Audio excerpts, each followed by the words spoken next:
Buenas tardes.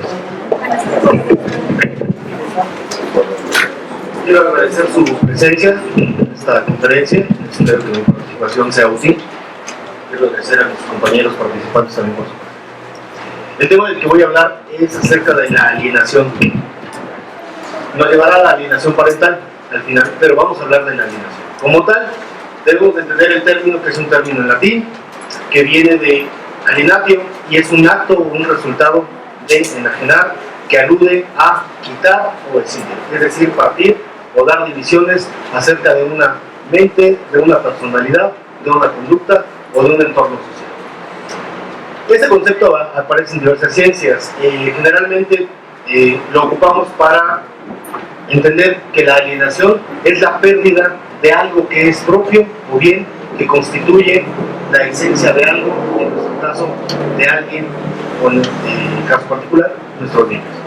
Como resultado de esto, la verdad, nosotros nos damos cuenta que el sujeto alienado actúa de una manera distinta a la que se espera, a la que se prevé o bien a la que ya conocemos.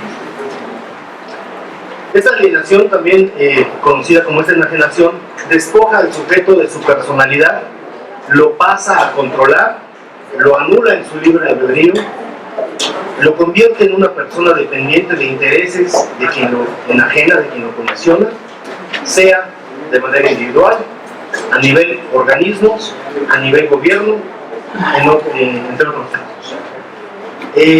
La alienación no es un fenómeno innato, no se nace con ello. Se dispone, se trabaja, se llega a él por conducto de otros, o bien la misma persona puede autoalienarse por unos mecanismos psicológicos que pueden ser de alienación o de defensa. Encontramos dos tipos de alienación, la individual y la social. La individual es una alienación mental que se caracteriza por una anulación de la personalidad individual. Hay confusión a la hora de razonar, hay incoherencia en el pensamiento, aparecen síntomas incluso de carácter alucinatorio. Los casos más severos de la alienación pueden desembocar en una ausencia completa de relaciones sociales, un comportamiento dañino, agresivo, sea para el entorno social o para la misma persona. La alienación social la vamos a encontrar en 4 sectores generalmente, y en el cual la comunidad transforma al individuo de tal manera que lo convierte incluso en una persona contradictoria de lo que esperamos del sujeto. Estos 4 grandes rubros los encontramos en la alienación religiosa. ¿Qué sucede aquí? Generalmente en nuestras familias crecemos con una religión y normalmente los domingos a las 8 de la mañana nos tocan a la puerta para tratar de alienarnos, de convencernos de un cambio de religión. Salimos no muy alineados, pero atendemos a la persona que nos llega a hablar de las escrituras y lo corremos diciéndole: yo reto, yo no hablo de escrituras, para cambiar el contexto de la religión, para que no nos alienen, para que no nos cambien esta cuestión. Bien, la política, la alienación política, esta es un consentimiento, una aceptación con el silencio, la opresión o la dominación de un gobierno. Bastaría que prendamos la televisión para darnos cuenta qué es lo que está sucediendo, y es una especie de alienación también. La económica la encontramos en cuanto a los medios económicos y los productos que se producen hacen que al individuo lo dominen, y viene conjuntamente con una alienación de carácter consumista. El sujeto se vuelve esclavo de lo que le dice la publicidad, compra únicamente lo que la publicidad le dice sin evaluar racionalmente, sin evaluar el producto en cuestión, y finalmente le trae una felicidad momentánea, temporal, y es lo que generalmente vemos en la televisión. Yo tengo la fortuna de, al día de hoy, que Liverpool no es parte de mi vida y soy totalmente fanático. ¿Quién es el alienante? Es la persona que provoca este cambio, esta división, esta decisión mental. Esta persona la hace de alguna manera perturbadora, la puede hacer social. Características: excitación psicomotora, perplejidad, incoherencias al pensar, y en el más extremo también de los casos encontramos la locura. La alienación mental oscila también en gravedad dependiendo al caso en cuestión.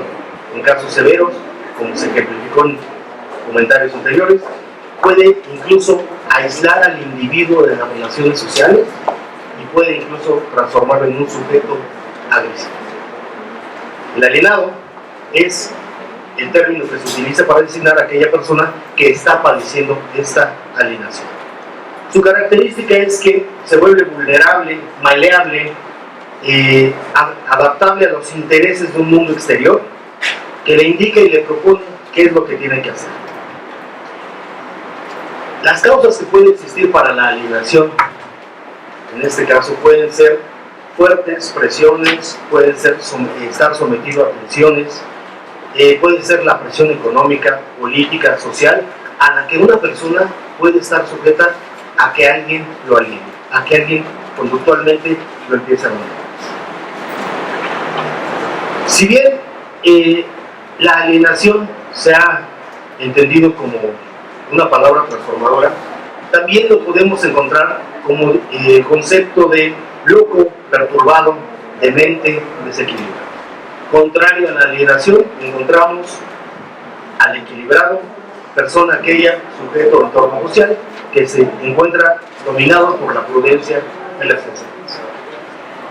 Continuando un poco con la pregunta de mi compañera, que ya se nos fue, encontramos que la alienación parental surge en el año de 1985 por el médico Richard Alan Gardner, médico norteamericano, que tuvo la fortuna de tener mucho dinero y aparte su editorial.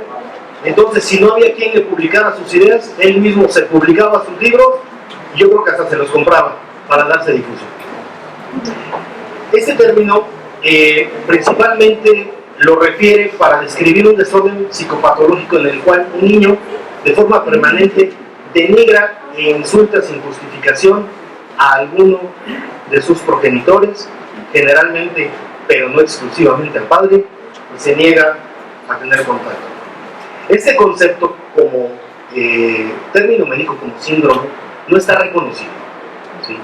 Ha habido mucha discusión acerca de las teorías de este médico, y ha habido mucha discusión también en favor de la existencia de los rasgos. Sí los vamos a encontrar. El hecho que el síndrome como tal no esté reconocido médicamente no nos quiere decir que los puntos que él detectó no existen. Vamos a encontrar rasgos comunes en el menor. Incluso hay un tema que también es materia, y los abogados que se encuentran aquí con nosotros, psicólogos en general, se pueden percatar que en la actualidad ya encontramos también alienación de hijos hacia padres. Esto no es tan común, pero si lo vemos, nos encontramos con el hijo que se hace cargo del papá, de la mamá, para cuidarlo. Y constantemente, este es el hijo el bueno, el que va a sacarme el dinero de la pensión al banco. Papá, ¿y cuánto le regresan? No sé. Oiga, papá, y mi hermano, ¿qué hace con los papeles que usted le firma? Es que me dice que son para mandar el contrato de la luz.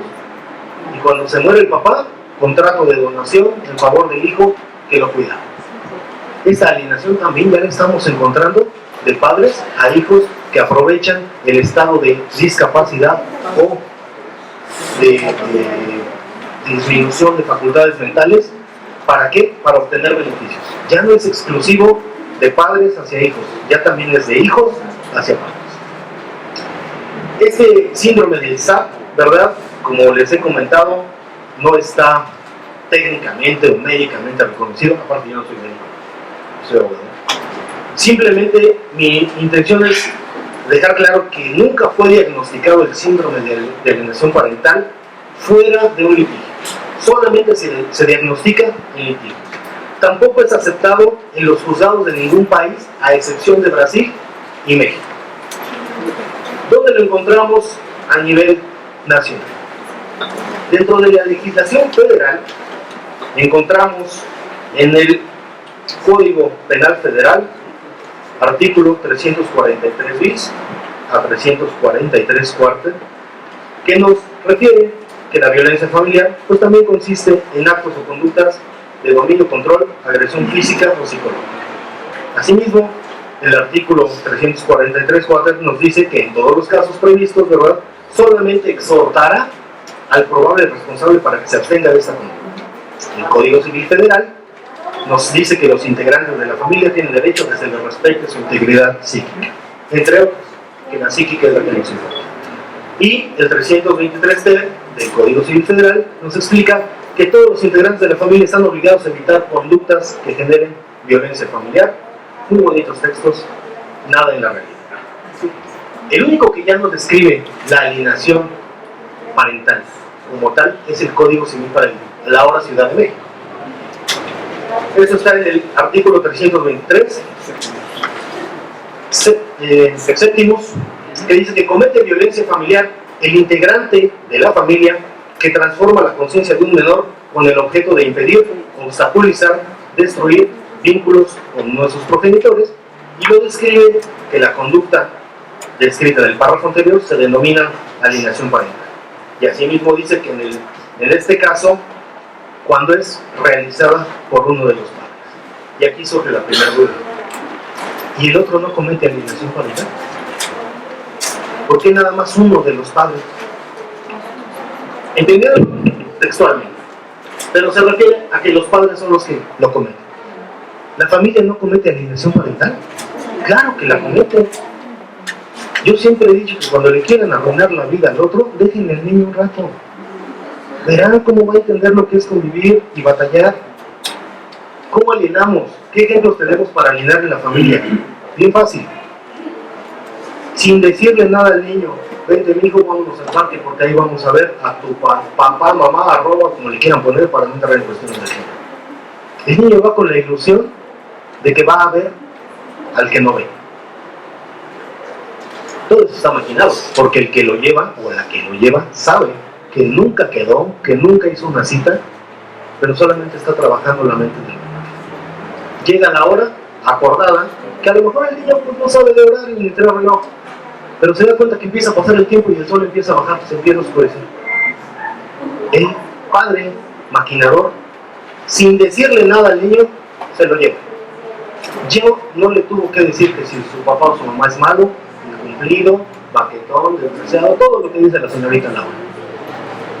Con el simple hecho de saber que no llegó, lo alienó de una manera fatal.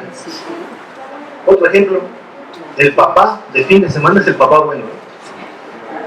Porque el papá bueno es el que lleva al McDonald's, el que lleva a la fiesta, vámonos a nadar, vamos a Cuernavaca, vámonos a la feria, al Six Flags, a donde nos dé tiempo, con tal de compensar el vacío de tiempo, dándole satisfactores que, como lo comentó la compañera, ¿verdad?, van a hacer que este menor tenga cierta preferencia para el día de la plática, decir con quién se va, y peor tantito, un señor juez que le hace caso, porque no se pone a investigar el entorno del menor, del mejor escenario para el menor.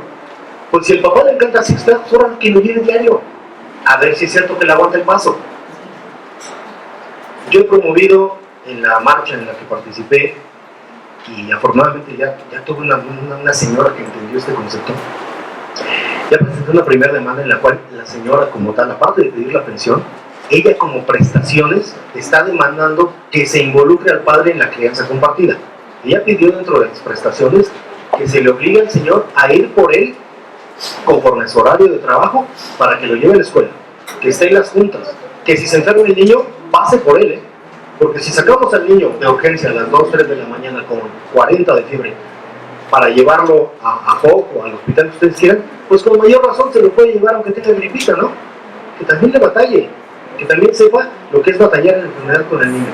Este nuevo escenario, afortunadamente, es algo que es lo que estamos propugnando, que también haya involucrado, que no se deje nada más la guardia y custodia compartida. Ese experimento ya pasó, es un experimento malo. Ahora se tiene que propugnar por la crianza compartida diaria. Por eso les comentaba hace un rato, quieren arruinarle la vida un ratito al otro, déjenle al niño, verán cómo se reacciona. Para terminar, pues quiero darles las gracias y hacerles una última. Qué bueno que no está la compañera porque se me viene encima. Pero sí los psicólogos, sí la asistencia, sí la terapia. Señores, en la medida de la pregunta del niño, la medida de la respuesta. Esto está dentro de casa. En la medida que me pregunte, en la medida que le conteste. En cuanto me empiece a interrogar más, en esa medida le voy a preguntar. Y por favor, es muy importante que no se nos vaya la boca. Si ya sabemos que es él o ella, y ya sabemos que el otro también eso no es, eso lo sabemos nosotros. No tiene por qué saberlo. El vínculo tiene que partir de la visión del menor hacia los padres.